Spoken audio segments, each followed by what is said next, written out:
Musical and artistic creativity have been a part of the Sinai experience since the very beginning.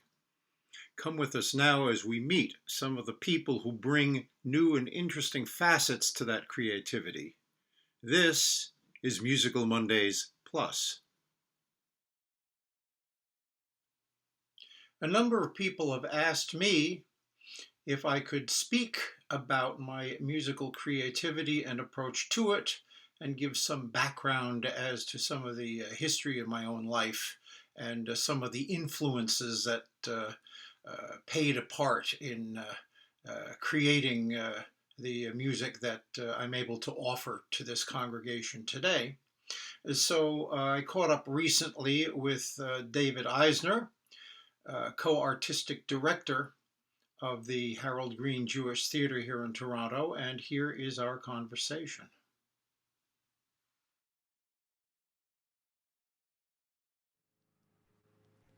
Ladies and gentlemen, my name is David Eisner, and I am so thrilled to be with you in an exploration of music in all its genres for Temple Sinai. And what better person to have as a guest as the senior cantor for Temple Sinai? Cantor, Charles Osborne, welcome. Welcome. Thank you so much. Thank you for having me. We're playing a beautiful Beatles song from, I guess, an early album called Help. You've got to hide your love away. When did you first fall in love with the Beatles? Well, I don't know. I wasn't one for, I liked listening to radio when I was in high school, obviously, like everybody else. And I liked the songs that I started hearing and was certainly aware of the British invasion when it was happening. So it was not, at that point, it wasn't just the Beatles were just one of many, Herman's Hermits and Sure. the Rolling Stones and oh, any number of other bands. But You were in high these are the school? songs Yeah. that stuck. Yeah. And then I started noticing that some of the other kids in my class could actually tell them apart, that they had names and individual personalities, and they were kind of getting into that as well. So I started. I realize now which one was John and which one was George, and that sort Right, of thing. right. And we're listening to another song. I love the Beatles too, and I listen to the Beatles channel. Um, did this stay with you for years? And do you still listen to the Beatles? Well, as it turned out, my friend Dave Troop and I used to sing this song pretty much incessantly in parts all the time. The first thing that was interesting was following the chord progression at the beginning. If I fell in love with you, would you promise to be true and help me understand? 'Cause I've been in love before, and I found that love is more than just holding hands. That's who was doing this? C sharp minor to C to B, and then go back to C sharp minor to C, and then staying in C. But you were noticing this as a teenager. I mean, your love of music. As a teen, yeah, nobody was making chord progressions like that, but they were Uh-huh. very And sophisticated. right. And prior to that, going a bit back, you were connected to um, sort of a boy alto, I would say, in Suffering New Yes, York. yes, indeed. I started as a boy alto. Never sang soprano that I remember. It's the only voice part I don't think I've ever sung. But I had my first paying job. My brother Frank, my late older brother, got a job singing in a small church someplace for Christmas Eve, and I decided I wanted to come along too. And he was, of course, very resentful, but the choir director let me come along too, and that was my first paying singing job. So I've been a professional singer now for somewhere in the neighborhood of 60 years or so. Unbelievable. Unbelievable. And in high school, you continued on with your love of music, certainly. Uh, Yes. And at what point, what was the trigger to think that you wanted to go into becoming a cantor and going to the clergy? What was the, take us through the steps where you're enjoying This the is an Beatles and now you want to go into become a cantor? Well, first of all, it should be noted that as much interest as I had in pop music, and of course I played in a rock band and that sort of thing, I also had an equal, if not greater, interest in classical music. Mhm. And one of my second cousin on my mother's side, Justino Diaz, not only won the Metropolitan Opera auditions, but also was selected to star opposite Leontine Price in the opening of the brand new Metropolitan Opera House at Lincoln Center in Wow. Barbara's Antony and Cleopatra. And I was kind of hooked at that point, and I had a tolerably good singing voice, and so I was very strongly drawn in that direction. I had originally been accepted to Hobart College in upstate New York, which is an excellent four-year institution, but then one of the local music teachers in Rockland County, where I grew up, persuaded me that I really wanted to go to the Hart School, which was much more of a classical music and immersion experience for me. Uh, Now, there's this a little anecdote, which is actually a true story. Between my junior and senior years in high school, the Board of Cooperative Educational Services in Rockland County, New York, where I grew up, offered vocational testing to all of the high school students in the county. So I got my appointment and I went over to West Nyack and sat down and took my standardized test with my number 2 lead pencil and filled out the little things, what my preferences were. And a few weeks later, the results came back, and it said that I should either become a musician or a clergyman. Fascinating. Wow. Who would have guessed? Now, we fast forward a couple of years, and I'm starting lessons with Cantor Arthur Corrette, who not only taught at the Hart School of Music, but was for 40 years was the cantor at Emmanuel Synagogue in West Hartford, Connecticut. Mm-hmm.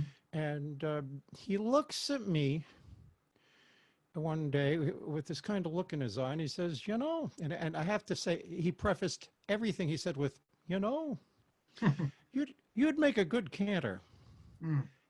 And to which I said, oh, yeah, right, sure. That never entered your mind prior to that. I was going to be an opera singer. I mean, everybody knew that, right? I was Right. going to be an opera singer. I mean, the opera world may not have gotten the message, but certainly everybody else did. What was particularly hysterical, let me see, it would have been about 10 years after that when I showed up at my first Cantor's Assembly convention at the Grossinger's Hotel in upstate New York. And this was my first Cantor's convention. And there was Arthur in the main lobby schmoozing with some of his friends. And I walk up to say hello. He looks up and goes, Charles, what are you doing here? The next thing out of his mouth, what happened to your hair? So it wasn't, yeah, but I was going to say it's not just the music thing. It's not just the singing thing. There's definitely something with the personality thing too, that the dean of the Cantors Institute, when I went there, was Rabbi Morton Leifman of blessed memory. And the way he put it was, for the right person, being a cantor is the best job in the world. Mm. And for the wrong person, it's hell on earth. Wow. And boy, did he get it right. He got it right. I'm going to talk about that in 1 second, but it's fascinating. I just got off of an interview with Jacqueline Grossman, who you helped, and I want to get into a conversation of that in a minute. She had a very similar experience. She loved Broadway musicals, wanted to become a Broadway performer until a teacher told her, you would be a good opera singer. She had no intention of going into opera. it's fascinating how a twist of fate, someone making a suggestion, colors and changes one's whole life. Would you have gone into becoming a cantor had this cantor not poet told you or suggested this to you? You ever think of that? Well, I have you know, I was accepted as a scholarship student at Juilliard on the graduate level. I was not able to go because I had to, a number of people in my immediate family became ill Hmm. at that time with various things, and I had to basically take care of my family. So it was really the right decision at the time. I may have ended up teaching music on the university level. I may have done what my younger brother Johnny did and become a history teacher. I might have done that. I have an active interest in that. People who know me know I'm basically a walking encyclopedia of the American Civil War. And there were certainly would have been, other options, but Yeah. As fate would yeah, have it. Yeah. yeah, as fate would have it, this seems to have worked out. I also should say, and I'll say something that I say to everybody, which is, how many people of my age, and my age at the moment is 70, okay? How many people of my age can honestly say that life has held the best till last? Hmm. Working at Temple Sinai, I look forward to getting up in the morning. I look forward to doing my job. I look forward to working with my colleagues and who are also my friends. And yeah, I really enjoy working with this congregation very, very much. Well, it's funny, growing up, and it might have been my age, but there was a distance between the clergy and certainly myself, but there is none of that at Temple Sinai.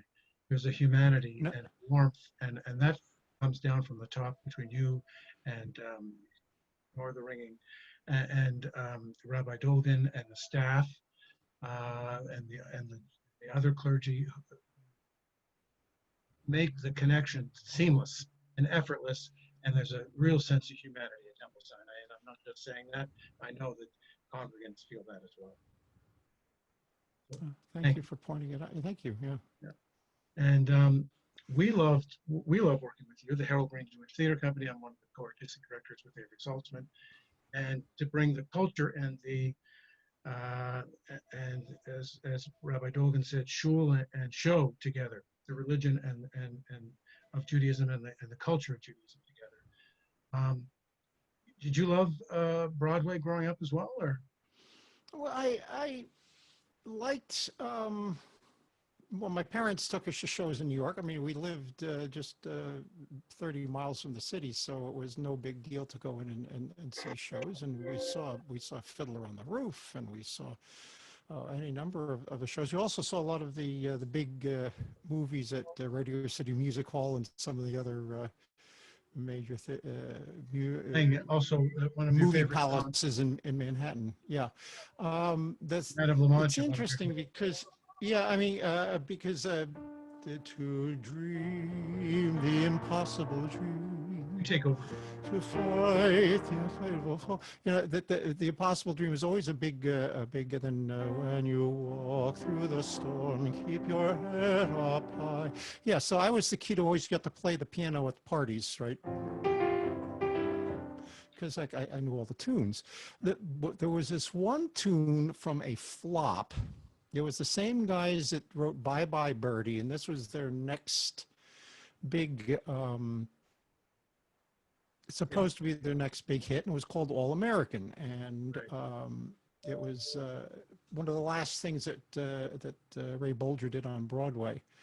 And the show had actually the book was by oh, what's his name? Blazing Saddles, Mel Brooks. Oh my God!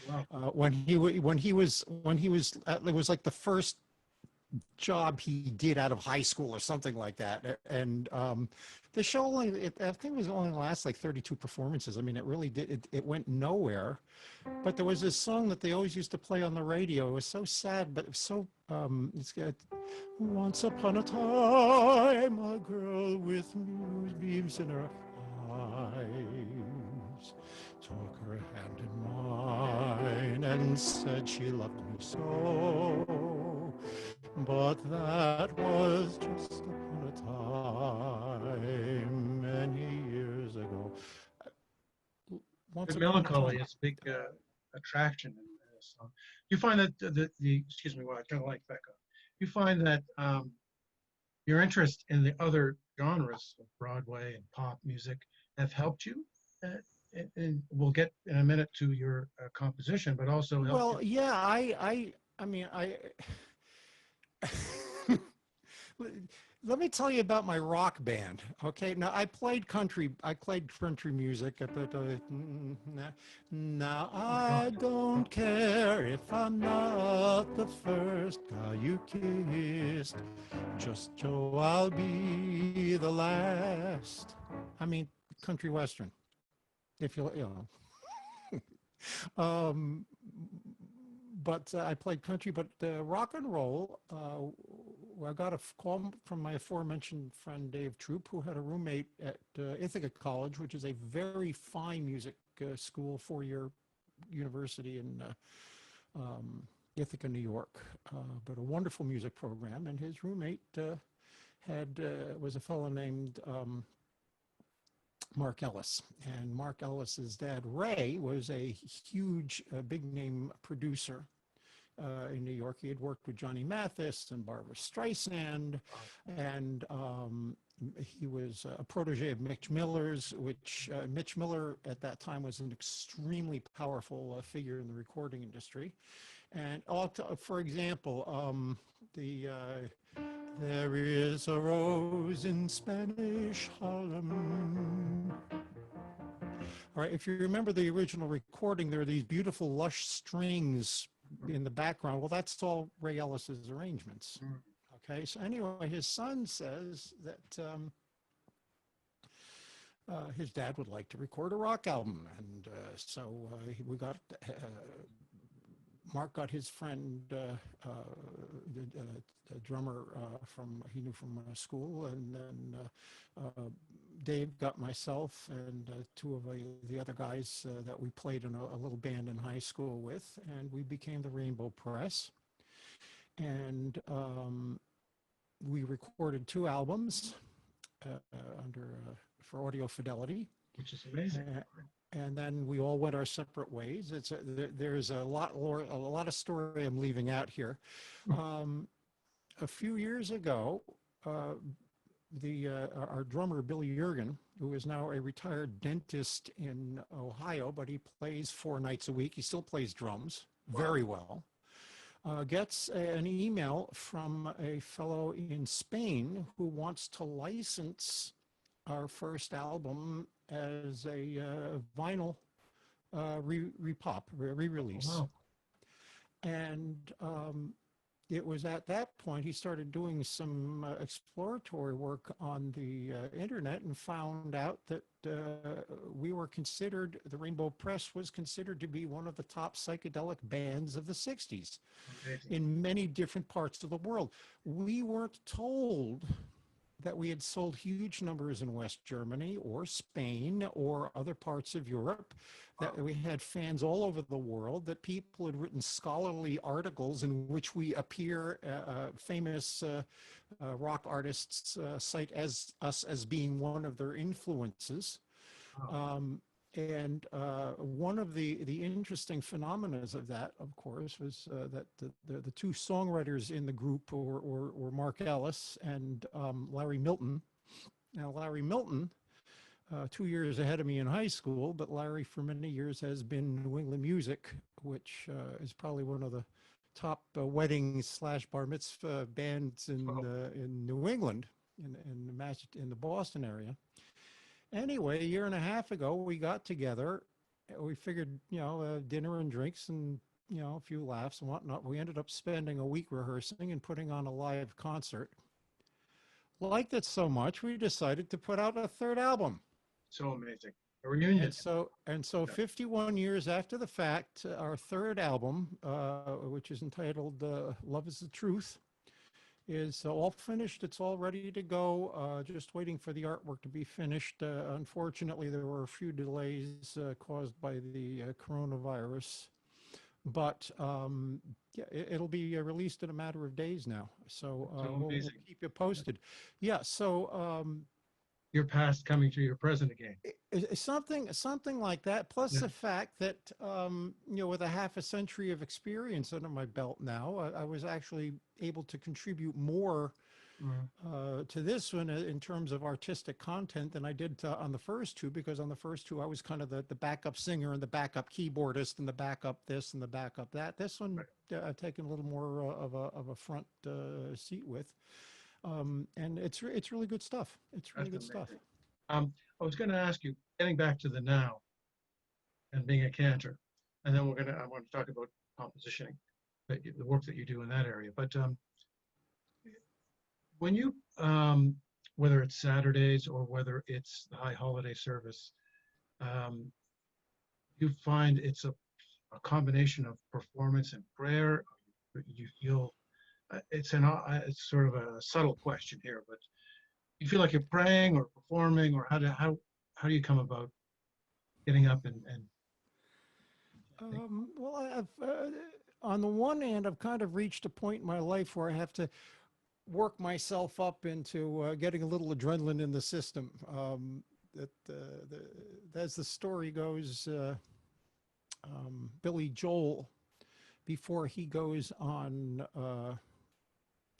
stage nowadays, he has to keep telling himself that he's not an aging Rock star. well, he's not an aging guy from Long Island. He's a world famous rock icon. You know that Yeah. His you kind of identity have to, yeah, you first. have to kind of get your head back into it. But I have to say that I don't mean the words any less than I ever have. That when I'm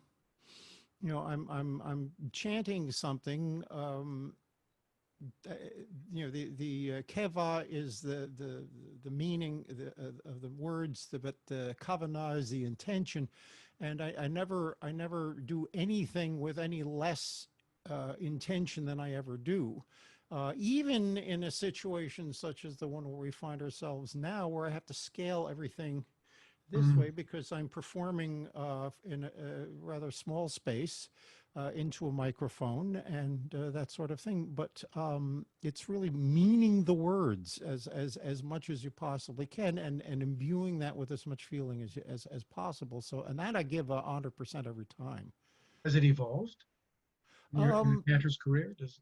well, yeah, I think that there's certainly in my particular case, the first Simchas Torah service I ever officiated at was also the first Simchas Torah service I ever attended.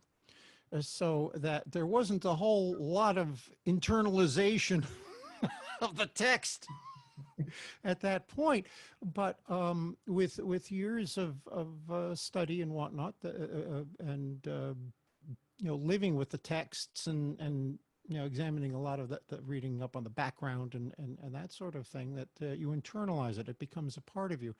Now there are obviously certain parts of the liturgy that at Temple Sinai I wouldn't get to do on a regular basis. The chances of my officiating at a Hoshana Rabbah service or taking willow branches and smacking them on the furniture probably slim to none.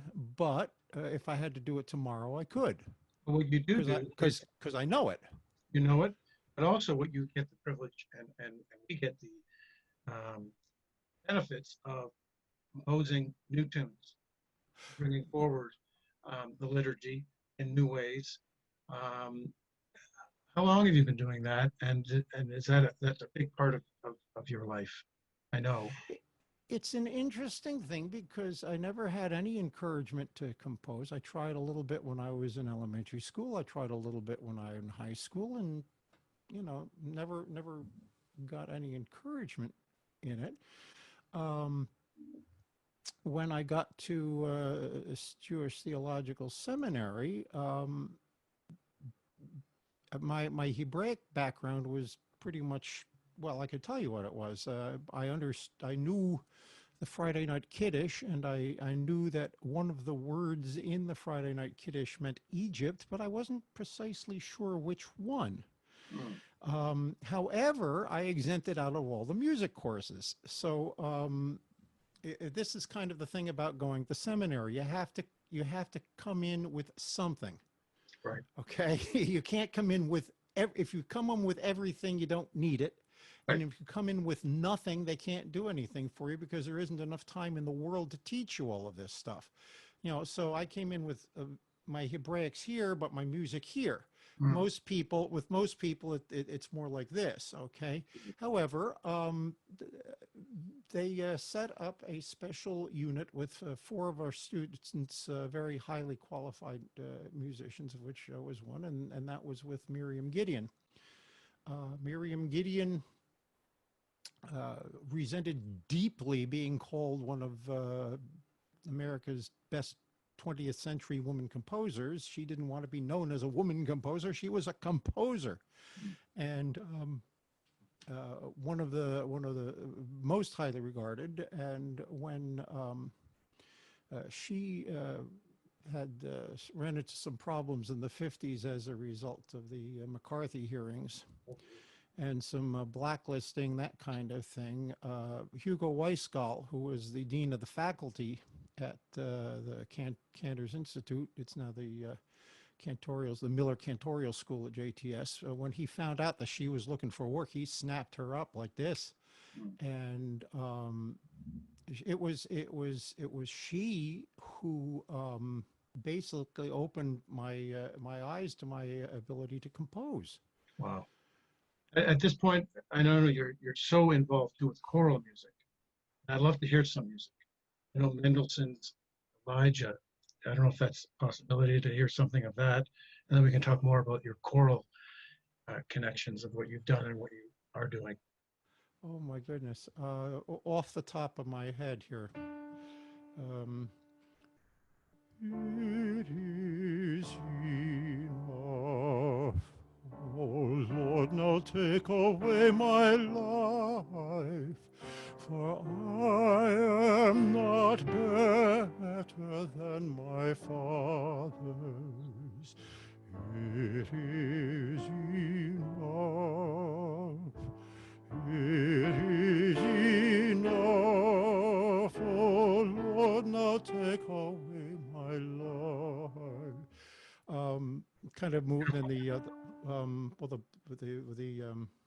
well, it was actually one of the first things I ever learned to sing as a kid was the lift mine eyes, oh lift mine eyes to the mountains, whence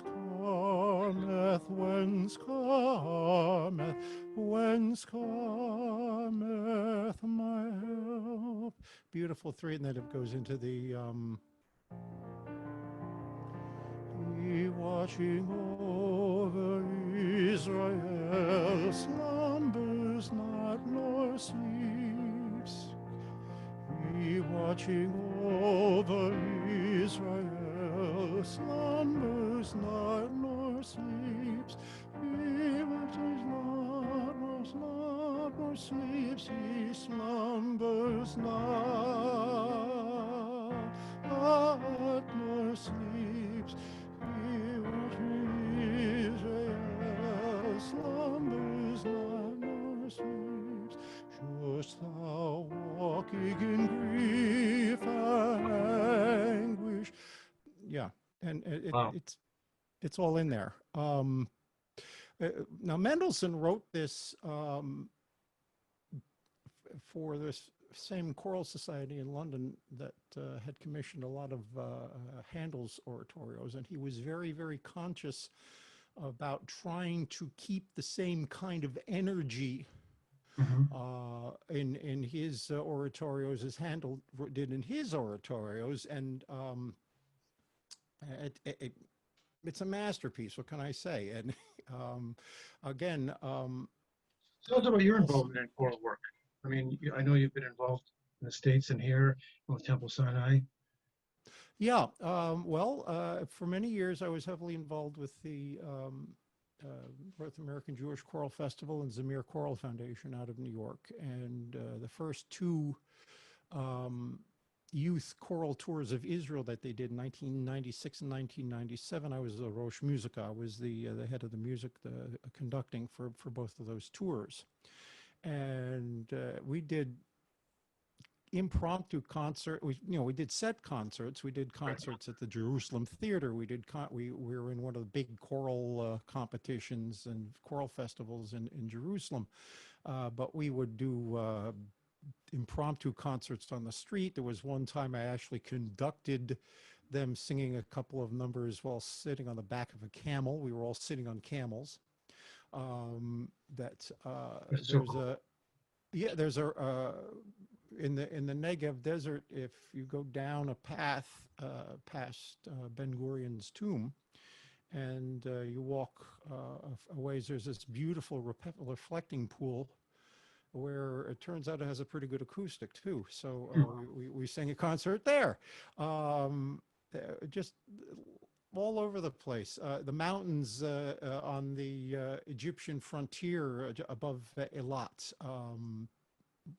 Beautiful. Just Wow, what settings. you know, Aesthetic along with the sound. Spectacular. extreme, just these wonderful experiences, and these kids made lifelong friends, and it was just an extraordinary experience. Wow. Then of course I've had a number of things performed at Lincoln Center. Um, Wow.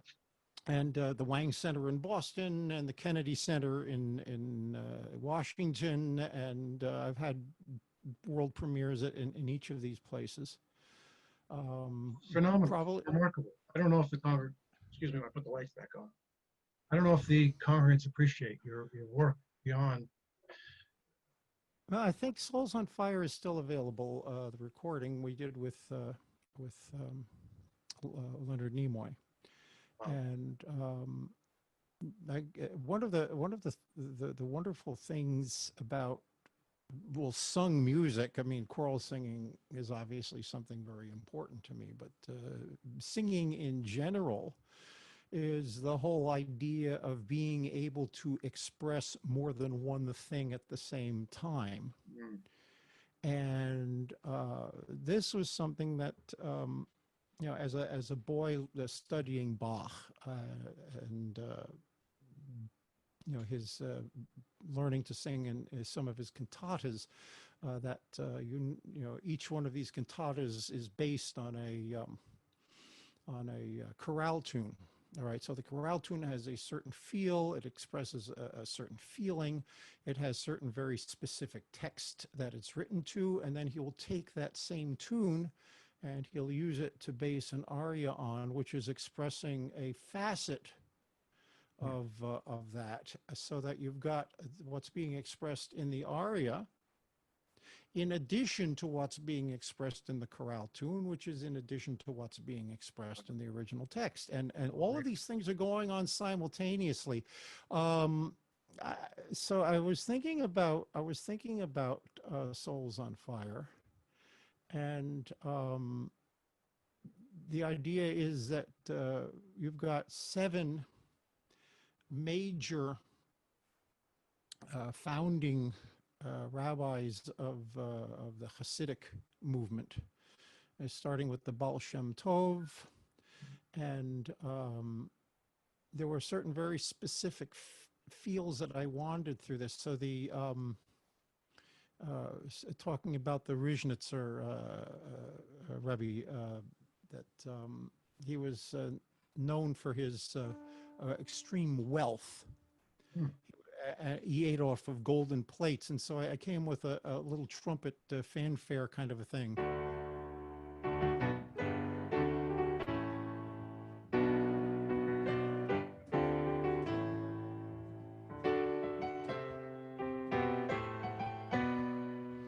All right, so he's portrayed by that. You've got Rebbe Elimelech, and his brother is Zusia. So Elimelech was very staid and very in control and very much in trying to stay in touch with his surroundings at all time. And his older brother Zusya was known as God's fool. And Zusya would sing and dance, and the two of them made this rather unlikely partnership, but they brought Hasidism wherever they went. And so for Eli Melech, I got him a little chorale tune.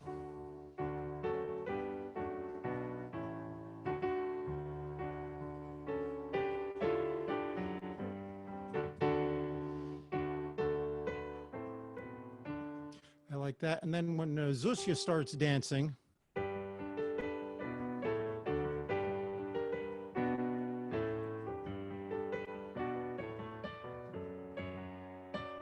um,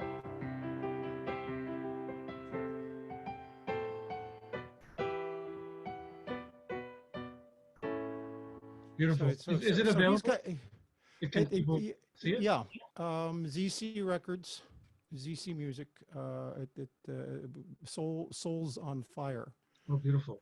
Interesting. You get to create that. I wonder in Temple, because there's such a push-pull tension. People like the traditional, and yet it's so nice to be introduced with new work. You find that's how do you bring in new work without sort of shunning the tradition, which people love as well? Hmm. Well, try to find a balance. One of my if one of the songs that we sing every Shabbat morning is Mechalkel Chaim Bechesed Mechaye HaKol Berachamim Rabim. That was written by Professor Max Wohlberg, who happened to be one of my teachers at Jewish Theological Seminary. Oh.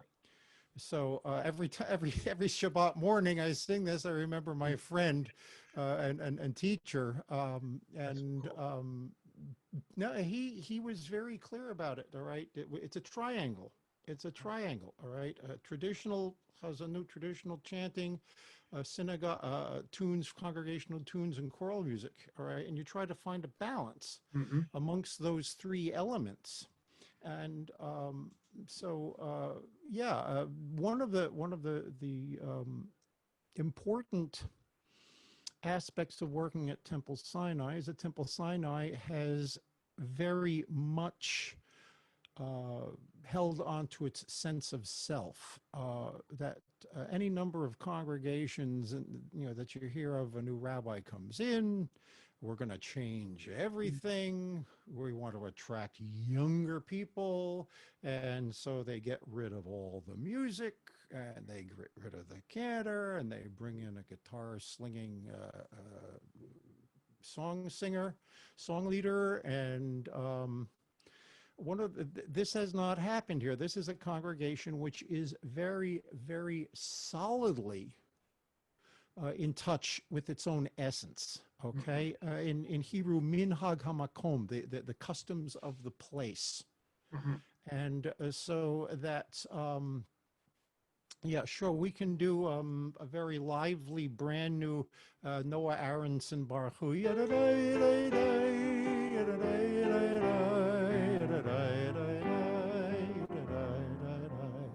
Baruch Hu et Adonai HaMevorach,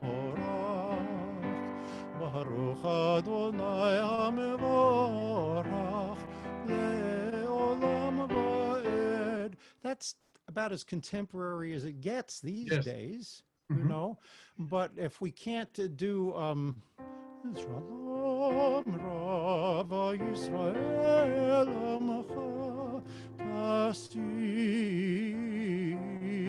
Le'olam. If we can't also do Ben Steinberg, why, we kind of lose a sense of place. Right. All right. Yeah. We try to maintain all of these elements so that you once upon a time, I'll tell you a little story.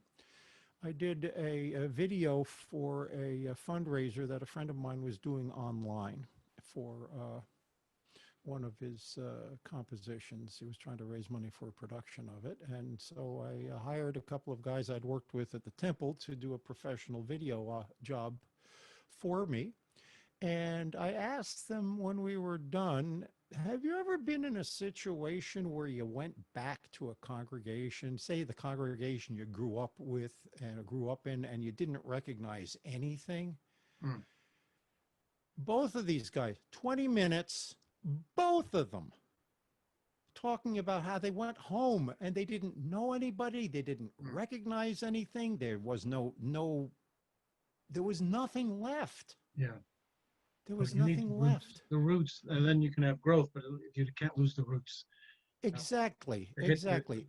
people that who have a history there to maintain and hit a synergistic chord within them. Um, we can talk forever with you, Charles, and I'm so grateful that we have this conversation. I just wanted to ask you a couple last questions.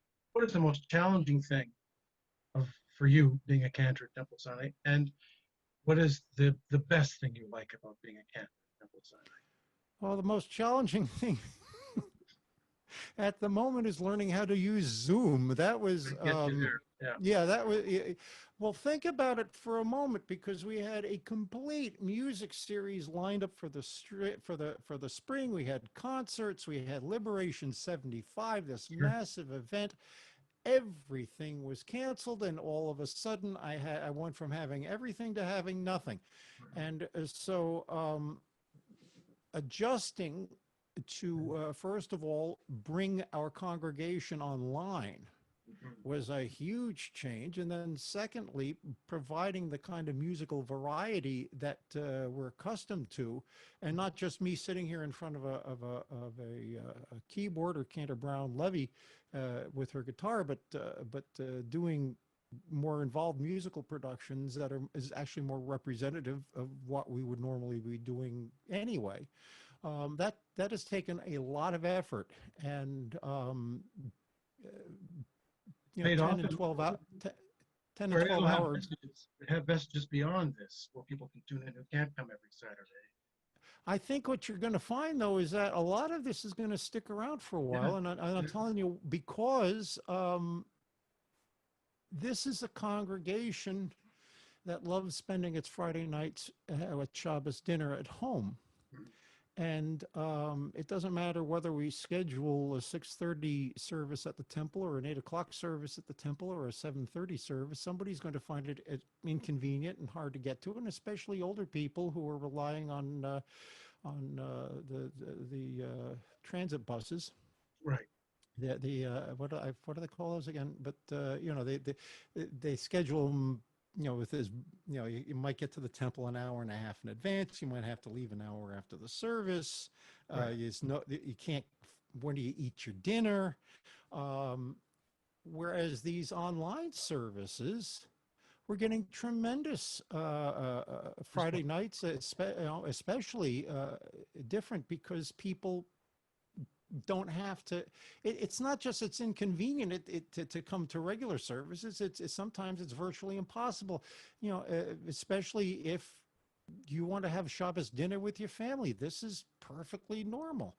Right. So we may be keeping more of this online presence afterwards, Yeah. because it's proven to be an effective way of connecting with a lot of our congregation on a more regular basis that we wouldn't otherwise be able to be. Mm-hmm.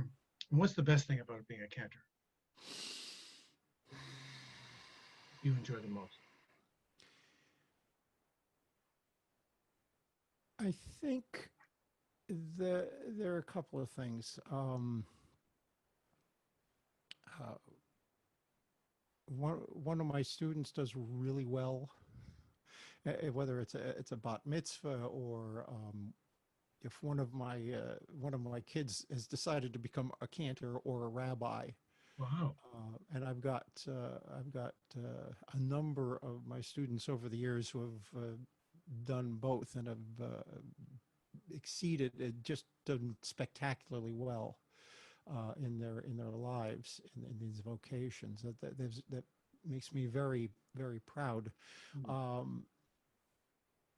The end of Yom Kippur, Um, Coming off the BEMA, yeah, knowing that I left 100%, Mm. whatever I had, the Mhm. congregation got, Very and yeah. that that that is, and it's kind of like the culmination of months of effort, work rehearsals and arranging music and that sort of thing. Oh, But that's a nice feeling as well. The slichot services that we do, these are highly involved. These are highly sophisticated theatrical and liturgical events, and weaving all of this together, and coming off and people saying how much they appreciated it, not for entertainment value, but for being thought provoking mhm. and being assuring of their own Jewish identities, that kind of thing. Connecting in different ways. Yeah, yeah. This has been such a great conversation with you, Charles. Is it possible we could leave talking about um, the liturgical aspect to it, or maybe on the flip side, one of your favorite tunes, whether it's Elton John or a song or something else that you love, just sing us out with. Well, I wanted to sing The Storyteller. Oh, right. Um, Which is this your own is composition. Yeah, this is one that I wrote for a Slichot service a couple of years ago, and it's based on Elie Wiesel's preface to his book, The Messengers of God. And he's talking about um, how the biblical stories influenced him when he was a boy. And I kind of liked the whole thing enough, so I took it and versified it and wrote this song. So, see how it goes Thank you. here.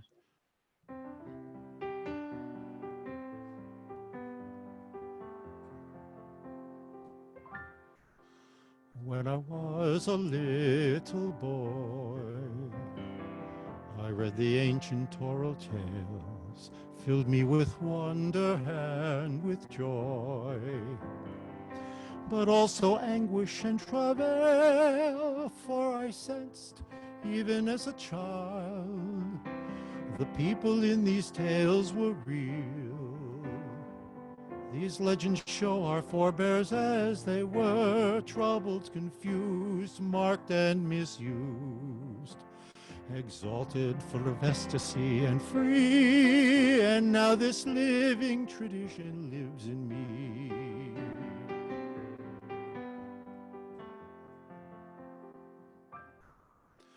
I saw Isaac on the altar and I cried. I saw Joseph, Prince of Egypt, and I laughed. Jacob's ladder in his dream held me, he spellbound. And so I learned the storyteller's craft. I learned that to speak of Moses is to follow him out of Egypt to our promised land. The call he issued long ago broke Israel's bonds, crossing the sea, dry shod and free. Without his memory, who would we be? And now this living tradition lives in me. For they were living men and women, not symbols, metaphors, or gods. Their stories and their legends, they involve us, enthrall us, and become our own. So we see them as they were, their holiness defined in human terms.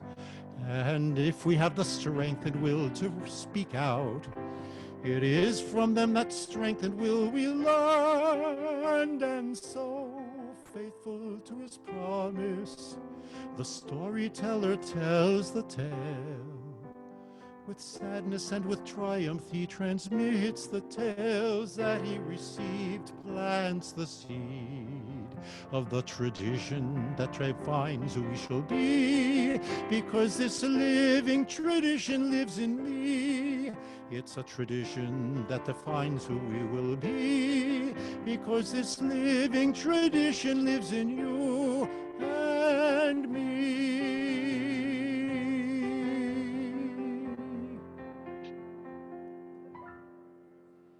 Thank you, Charles. What a perfect way to end our conversation. Appreciate your time. Cantor Charles. Thank you, David. Thank you.